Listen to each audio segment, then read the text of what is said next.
నేడు సీఎం రేవంత్ రెడ్డి నల్గొండ జిల్లాలో పర్యటించనున్నారు. మిర్యాలగూడ నియోజకవర్గంలో పలు అభివృద్ధి పనులకు శ్రీకారం చుట్టనున్నారు.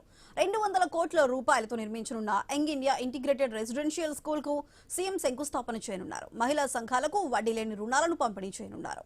ఆ తర్వాత బహిరంగ సభలో సీఎం రేవంత్ రెడ్డి పాల్గొనున్నారు. ఈ సభా వేదికపై జిల్లా అభివృద్ధికి సీఎం కీలక ప్రకటనలు చేసే అవకాశం ఉంది. సీఎం పర్యటనకు అధికారులు అన్ని ఏర్పాట్లు చేశారు.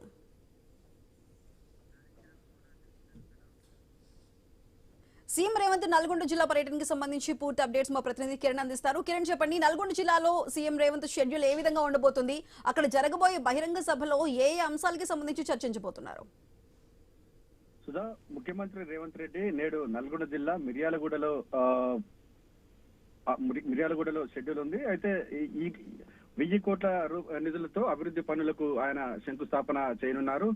అయితే మిర్యాలగూడ నియోజకవర్గం సంబంధించి 200 కోట్లతో కూడా యంగ్ ఇండియా రెసిడెన్స్ స్కూల్ తో పాటు 350 కోట్లతో 3 ఫ్లైఓవర్ల నిర్మాణానికి ఆయన శంకుస్థాపన చేస్తారు. అదేవిధంగా ఏటీసీ పనులు, మిర్యాలగూడ టు భీమారం 4 లైన్ రహదారితో పాటు పలు అభివృద్ధి పనులకు ఆయన శంకుస్థాపన చేస్తారు. ఆ తర్వాత నార్కట్పల్లి అద్దంకి హైవేపై గూడూరు వద్ద బహిరంగ సభలో ఆయన పాల్గొంటారు. ఈ సభకు దాదాపు 40 నుంచి 50 వేల జనాభా వచ్చే అవకాశం ఉన్న నేపథ్యంలో ఆ దిశగా అయితే ఏర్పాటు అయితే చేస్తా ఉన్నారు. ముఖ్యమంత్రి రేవంత్ రెడ్డి పర్యటన నేపథ్యంలో పోలీసులు భారీ బందోబస్తు అయితే ఏర్పాటు చేశారు.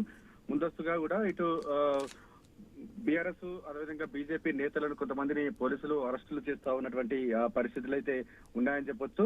అయితే అధికారులు చెప్తున్నటువంటి షెడ్యూల్ ప్రకారం మధ్యాహ్నం 3:30 గూడూరు వద్ద ఎలిఫ్యాడ్ కు సీఎం చాపర్ చేరుకుంటుంది. ఆ తర్వాత 3:35 నుంచి కూడా పలు అభివృద్ధి పనులైతే జరుగుతాయి. 4:40 సీఎం ప్రసంగం ఉంటుందని కూడా అధికారుల షెడ్యూల్ అయితే చెప్పారు. అయితే ఈ సభ సాక్షిగా కూడా ఇంకా మిర్యాలగూడ నియోజకవర్గంతో పాటు ఉమ్మడి నల్గొండ జిల్లాకు ఇటువంటి వరాల జల్లు కురిపిస్తాడని